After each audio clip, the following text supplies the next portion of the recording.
இன்னைக்கு நம்ம தொன்னை பிரியாணி வந்து மஷ்ரூம்ல எப்படி பண்றதுன்னு பார்க்கலாம். ஒரு பேன் வந்து ஹீட் பண்ணிக்கலாம். நல்லா ஹீட் ஆனதுக்கு அப்புறம் ஒரு 4 ஸ்பூன் ஆயில் விட்டுக்கலாம். ஹோல் கரம் மசாலா எல்லாத்தையும் ஆட் பண்ணி நல்லா ரோஸ்ட் ஆகட்டும். அது நல்லா ரோஸ்ட் ஆனதுக்கு அப்புறம் சாப் பண்ண ஆனியனை நம்ம அதோட ஆட் பண்ணிக்கலாம். ஆனியனை வந்து நல்லா ஃப்ரை ஆகட்டும். மிக்ஸி ஜாரில் அதுக்கு தேவையான மசாலா நம்ம அரைச்சி ரெடி பண்ணி எடுத்துக்கலாம். 3 பச்சை மிளகாய், புதினா, கொத்தமல்லி, அதுக்கப்புறம் அதோட சாப் பண்ண டொமேட்டோவும் அதோட ஆட் பண்ணிக்கலாம். சோம்பு ஒரு 1/2 ஸ்பூனு, அதுக்கப்புறம் 2 பீஸ் கிராம்பு, ஒரு சின்ன பீஸ் வந்து பட்டையும் ஆட் பண்ணிக்கிறேன். அதை அரைச்சி அந்த பியூரியை வந்து இதோட நல்லா ஃப்ரை ஆன ஆனியனோட நம்ம ஆட் பண்ணிக்கலாம்.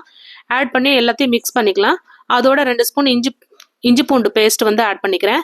நல்லா வாஷ் பண்ணி கட் பண்ணி வச்சுருக்கேன். அந்த மஷ்ரூமை ஆட் பண்ணி சால்ட்டு, பிரியாணி மசாலா, அதுக்கப்புறம் மஞ்சள் தூளும் ஆட் பண்ணி நல்லா ரோஸ்ட் பண்ணி எடுத்துக்கலாம். ஜீரக சம்பாவை வந்து நான் நல்லா வாஷ் பண்ணி ஒரு 1/2 hour ஊற வச்சுருக்கேன். அந்த தண்ணியை இதோட நல்லா வதங்கி வந்ததுக்கப்புறம் ஊற்றி கொதிக்க வச்சுக்கலாம்.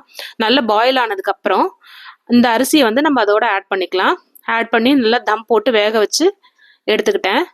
லாஸ்ட்டாக லெமன் ஜூஸும் கொத்தமல்லி தழையும் தூவி நம்ம வந்து சர்வ் பண்ணிக்கலாம். நல்லா உதிரியாக ரெடி ஆயிடுச்சு நமக்கு தொன்னை பிரியாணி.